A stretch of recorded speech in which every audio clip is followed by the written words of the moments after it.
o melhor time do Brasil, gente. É o melhor time do Brasil. E então, quando a gente fala que ficou satisfeito com o primeiro tempo do Vasco, quer dizer o quê? Que o Vasco competiu contra o melhor time do Brasil. Muitos e muitos vascaínos aí nas redes sociais praticamente levantaram um troféu pelo empate que aconteceu entre Vasco e Flamengo. Salve, salve nação, saudações rubro-negras. Nação, é o seguinte, Flamengo empatou com o Vasco aí, muitos torcedores ficaram na bronca com esse empate aí, não poderia ter perdido esses pontos aí para o Vasco, essa é a realidade. Mas alguns torcedores levaram meio que no vida que segue. No finalzinho vamos acompanhar aí a enquete que nós fizemos aqui no nosso canal. Vamos acompanhar aqui Nação Pedrosa, ele que é torcedor do Vasco aí, falando sobre a partida, falando sobre esse jogo e sendo muito realista nas opiniões dele. Vamos acompanhar também Neto lá do canal Opina Porco, falando ali que teve torcedor do Vasco que comemorou bastante como título esse empate, hein? Link abaixo na descrição aí de todos os canais como crédito. Antes do vídeo, deixa seu like, você que não é inscrito, inscreva-se no canal, ative o sino das notificações para todos, tamo juntos, vamos ao vídeo, hein? No jogo de hoje, esse equilíbrio, digamos assim, ele ficou um pouco mais latente, principalmente mais aparente no primeiro tempo, quando o Vasco estava com o seu time titular contra o time titular do Flamengo. No segundo tempo, a discrepância desses elencos, o Flamengo é o melhor time do Brasil, o Flamengo tem o melhor elenco do Brasil, é impressionante a capacidade que o Felipe Luiz tem de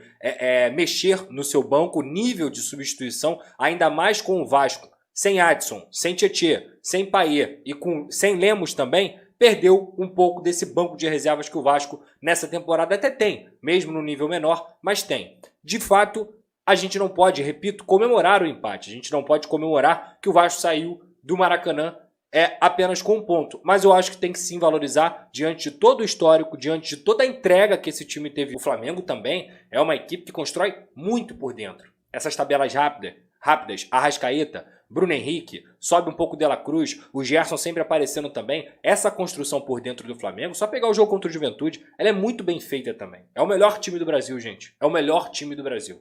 E então, quando a gente fala que ficou satisfeito com o primeiro tempo do Vasco, quer dizer o quê? Que o Vasco competiu contra o melhor time do Brasil.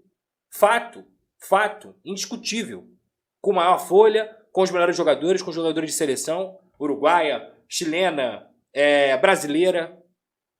O time é bom pra caramba, o time é muito bom. E pelo meio, o Flamengo não conseguiu construir. E pra mim, isso tem totalmente a ver com duas coisas. Primeiro, o jogo absurdo que o Hugo Moura fez. Jogou muito o Hugo Moura, muito mesmo. Clássico de altíssimo nível. Coisa que ele não vinha fazendo em outros clássicos. Ele foi muito mal contra o Fluminense nesse ano e foi muito mal contra o Flamengo também. Deixando o Arrascaeta sempre entre linhas, sempre com espaço. Hoje não. Hoje ele foi muito bem. Agora, olha o banco do Flamengo, gente.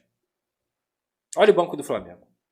Isso porque o Luiz Araújo não entrou. Isso porque o Matheus Gonçalves não entrou. Isso porque todos aqui teriam condições de jogar e manter o seu nível.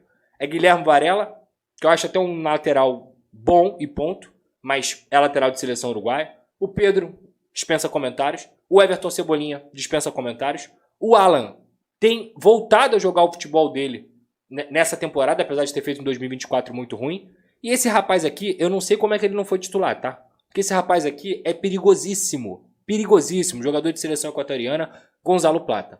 Então, quando o jogo ficou discrepante, Pedrosa? Quando isso aqui aconteceu. Porque aí o Vasco cansa, vai no seu limite. É absurdo, vai no seu limite. E daqui a pouco o Flamengo, que também cansa, ele entra com Cebolinha, Pedro, Varela e Plata. Pedro, Cebolinha e Plata. É brincadeira, meu amigo. É brincadeira, cara. Então, assim, é difícil, cara. Porque aí o jogo vira ataque contra defesa. Flamengo controla, Flamengo cria chance, Flamengo mantém a qualidade enorme.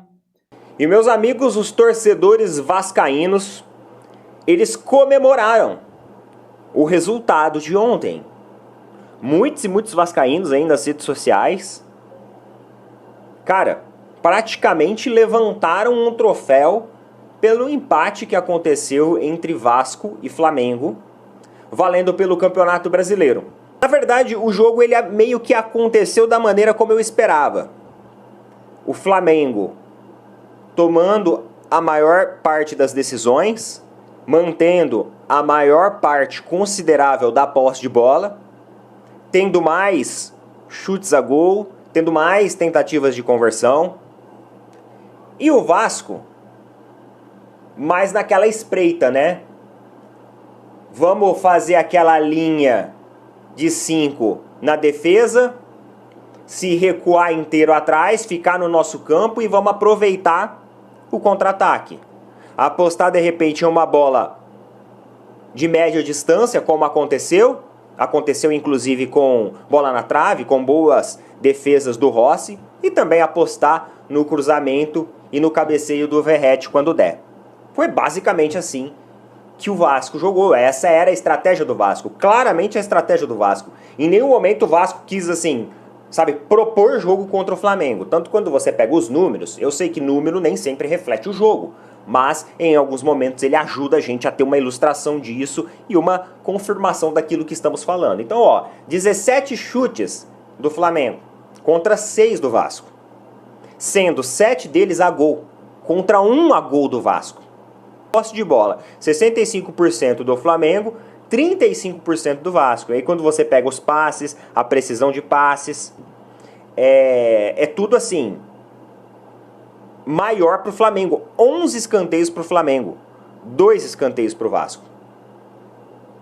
Então assim, o Flamengo ele teve o controle maior do jogo, só que mais uma vez sofreu no terceiro bloco, que é o bloco de finalização. Eu vi algumas pessoas falando que o Arrascaeta não jogou bem. O Arrascaeta estava num posicionamento, fazendo uma movimentação um pouco diferente em relação àquela, né, que ele sempre fica. O Felipe Luiz até falou sobre isso na coletiva e explicou o porquê dessa movimentação, uma questão ali de estratégia de puxar marcação, etc, etc. Conseguir mais espaço. Só que assim, pessoal, o Arrascaeta, ele colocou 2 jogadas ali muito boas para o Michael e para o Plata converter. E assim, na minha opinião, o Michael, ele é um jogador para segundo tempo. Ele é um jogador para segundo tempo. Ele não tem feito boas partidas, né? Eu vejo aí o pessoal reclamando também. Algumas partidas que eu assisti também, ele não fez nada assim de diferente. Tá aí, nação, grande Neto aí do canal Opina Porco. Concordo muito com ele quando ele fala de Michael. Michael não está fazendo a sua parte, não está jogando bem, na verdade. Já alguns jogos não vem bem e está sendo muito questionado pela torcida do Flamengo, na verdade. Ontem mesmo, em várias jogadas, ele tomou as decisões erradas.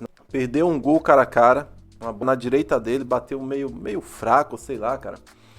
Não pode perder um gol daquele já no início do jogo. Aquilo ali era um jogo para incendiar a partida, para chamar a torcida para cima do Vasco ali. E, infelizmente não concluiu em gol. Teve uma outra bola na segunda trave que o lateral direito do Vasco não alcançou a bola e ele deu meio que um voleio.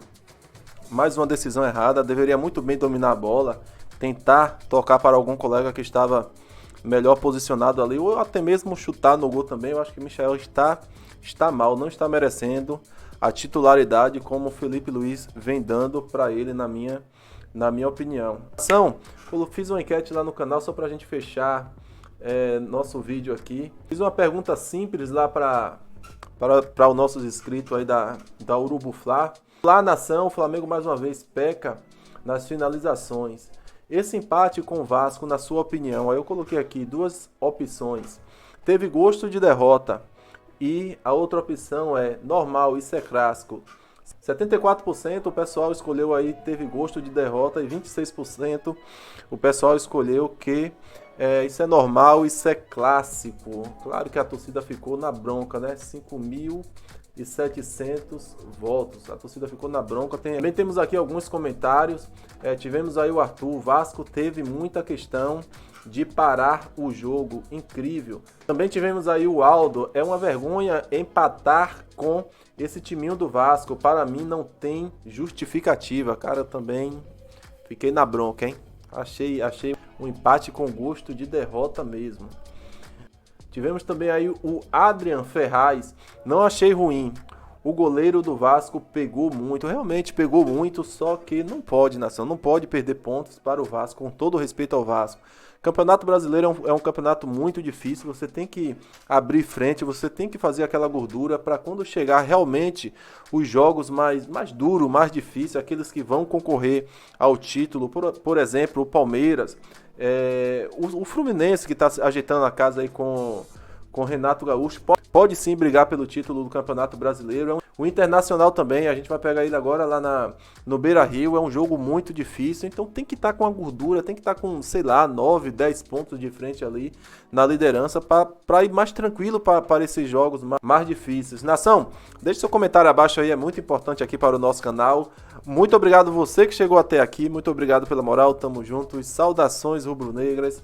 Isso aqui é sempre Flamengo, hein? Até a próxima.